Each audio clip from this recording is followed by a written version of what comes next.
श्री गणेशाला वंदन करून आणि सरस्वती मातेला स्मरून आपण संत एकनाथांनी लिहिलेल्या भावार्थ रामायणाच्या अद्भुत कथेकडे वळूया.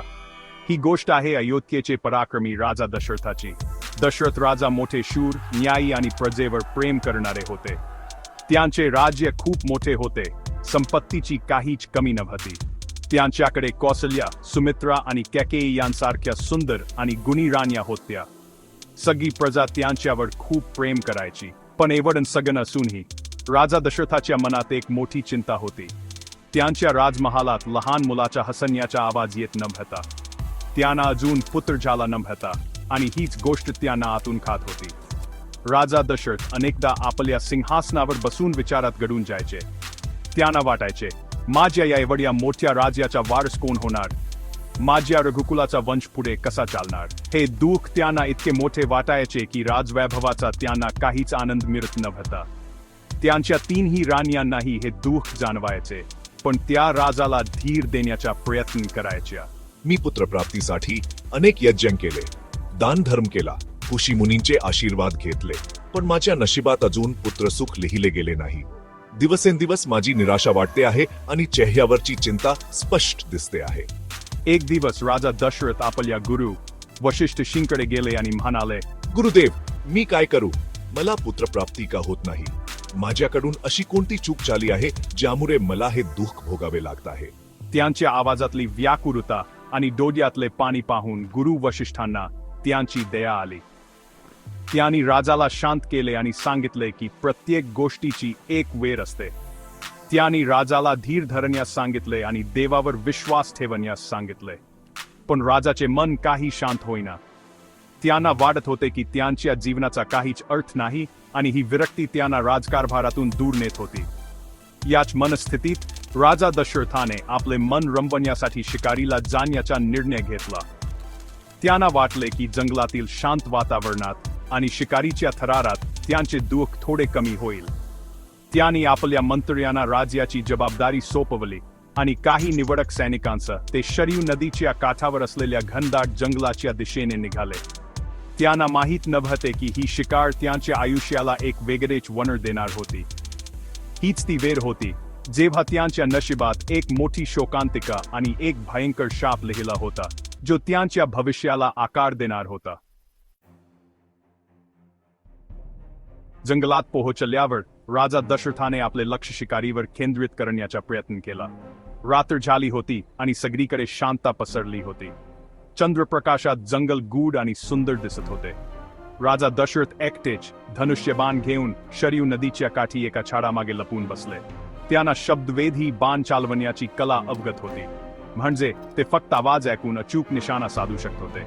त्यांना वाटले की रात्रीच्या शांततेत एखादा जंगली हत्ती किंवा दुसरे कोणते तरी मोठे जनावर पाणी पिण्यासाठी नदीवर येईल. ते कान लावून बसले होते आणि त्यांच्या मनात फक्त शिकारीचाच विचार होता. अचानक त्यांना नदीच्या पाण्यातून बुडबुड असा आवाज आला.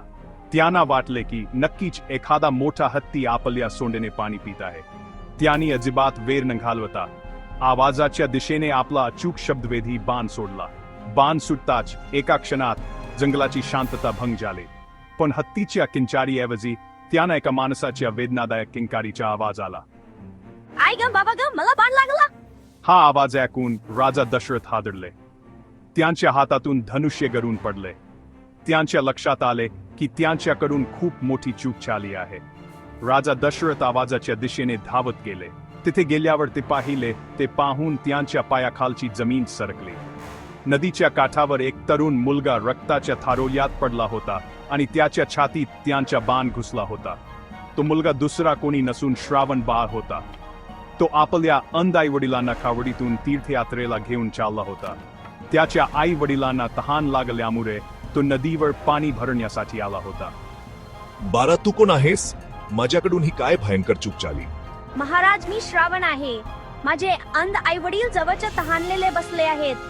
कृपया हे पाणी त्यांना द्या आणि त्यांना सांगा की माझ्याकडून त्यांची सेवा आता इथेच संपली. एवढे बोलून श्रावण बाळाने आपले प्राण सोडले. राजा दशरथांना खूप मोठे दुःख झाले. त्यांच्या एका चुकीमुळे एका निष्पाप मुलाचा जीव गेला होता आणि 2 वृद्ध आई वडील निराधार झाले होते. त्यांना काय करावे हे सुचत नव्हते. त्यांच्या डोळ्यातून अश्रू वाहत होते आणि त्यांना स्वतःचाच राग येत होता. जड अंतःकरणाने आणि अपराधीपणाच्या ओझ्याखाली राजा दशरथाने श्रावण 12च्या पाण्याचा घडा उचलला आणि त्याच्या अंध आई वडिलांकडे निघाले. प्रत्येक पाऊल त्यांना डोंगराएवढे जड वाटत होते.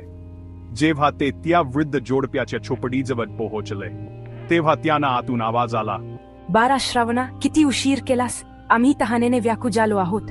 तू ठीक आहेस ना? हा आवाज ऐकून दशरथाचे हृदय पिळवटून निघाले. त्यांच्या तोंडून शब्द फुटत नव्हते. ते कसे सांगणार होते की त्यांचा एकुलता एक आधार, त्यांचा श्रावण, आता या जगात नाही. धडधडत्या छातीने दशरथ झोपडीत गेले आणि त्यांनी थरथरत्या हातांनी पाण्याचा घडा पुढे केला. त्यांच्या पावलांच्या आवाज आणि स्पर्शावरून श्रावणाच्या आई वडिलांना लगेच कळले की हा आपला मुलगा नाही. तू कोण आहेस? आमचा श्रावण कुठे आहे? तू शांत का आहेस? काहीतरी बोल. तेव्हा राजा दशरथांनी मोठ्या धैर्याने घडलेला सर्व प्रकार त्यांना सांगितला. त्यांनी सांगितले की त्यांच्याकडून अनवधानाने हत्ती समजून बाण चालवला गेला आणि त्यात त्यांच्या मुलाचा मृत्यू झाला. हे ऐकताच त्या वृद्ध आई वडिलांवर जणू आभारच कोसळले. त्यांचा आक्रोश आणि विलाप ऐकून जंगलातील प्राणीही शांत झाले. हे राजा, तू आमचा एकमेव आधार हिरावून घेतलास. आता आम्ही कसे जगणार? तू आम्हाला आमच्या मुलापासून तोडले आहेस. दशरथ राजा आणखीनच कोलमडले.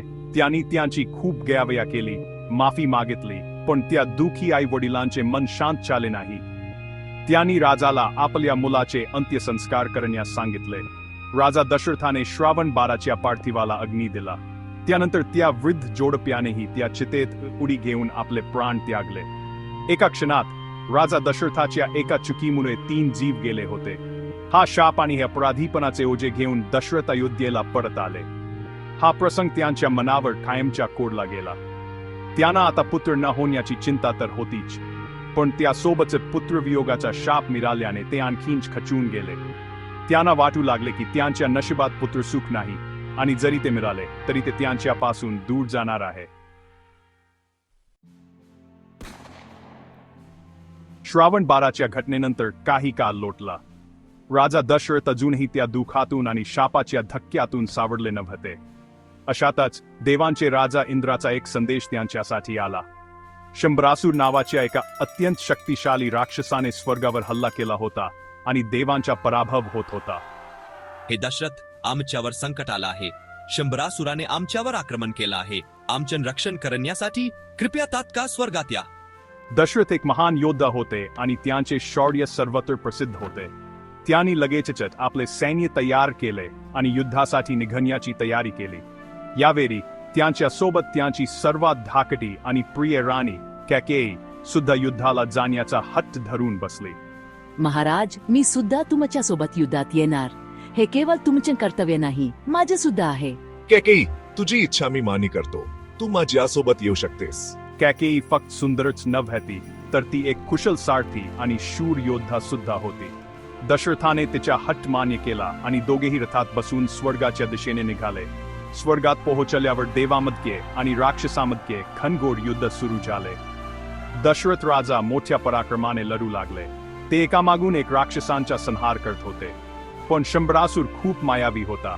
त्याने आपल्या मायावी शक्तीने दशरथाला जखमी केले.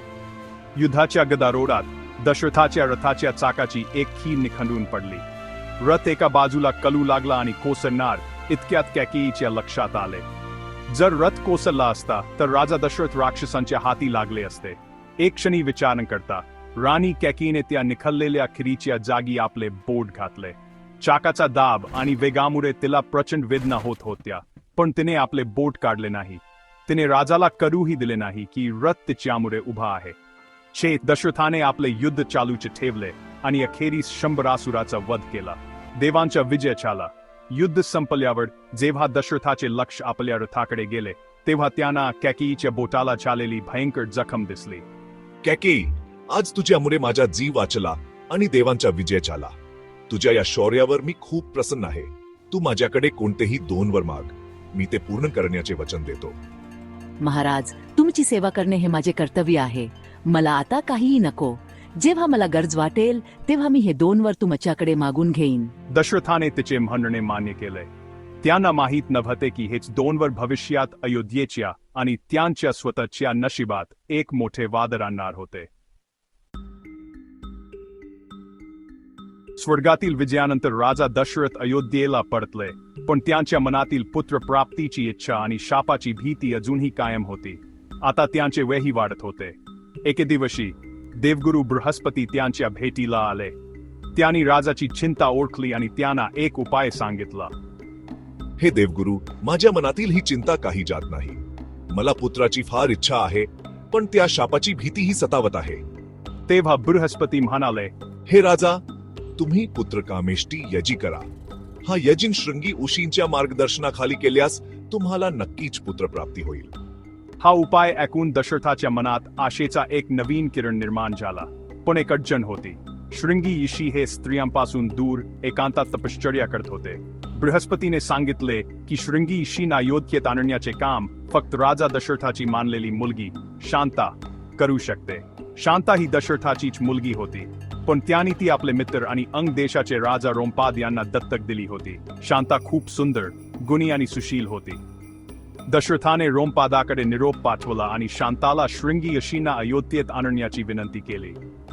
शांतेने आपल्या मधुर स्वभावाने आणि सेवेने शृंगी ऋषींचे मन जिंकले आणि त्यांना यज्ञासाठी अयोध्येला येण्यास राजी केले. शृंगी ऋषी आणि शांता यांचे अयोध्येत मोठ्या उत्साहात स्वागत झाले. शरयू नदीच्या काठी शृंगी ऋषींच्या प्रमुख मार्गदर्शनाखाली पुत्रकामेष्टी यज्ञाला सुरुवात झाली.